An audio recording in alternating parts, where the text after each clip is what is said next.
Proliferation of Islamic knowledge by our Prophet. For 3 weary long years, the Prophet labored very quietly to deliver his people from the worship of idols. Polytheism was deeply rooted among the people. It offered attractions, which the new faith in its purity did not possess. The Quraysh had personal material interests in the old worship, and their prestige was dependent upon its maintenance.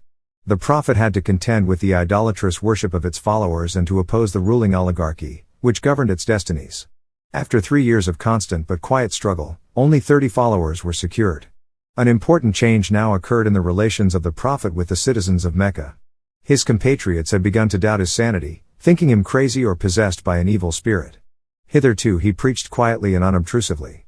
He now decided to appeal publicly to the Meccans, requesting them to abandon their idolatry. For this he arranged a gathering on a neighboring hill and there spoke to them of their folly in the sight of Allah in worshipping pieces of stone which they called their gods.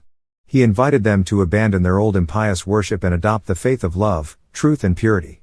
He warned them of the fate that had overtaken past races who had not heeded the preaching of former prophets. But the gathering departed without listening to the warning given them by the Prophet.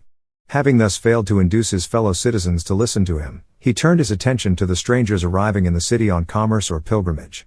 But the Quraysh made attempts to frustrate his efforts. They hastened themselves to meet the strangers first on different routes, to warn them against holding any communication with the Prophet, whom they represented as a dangerous magician.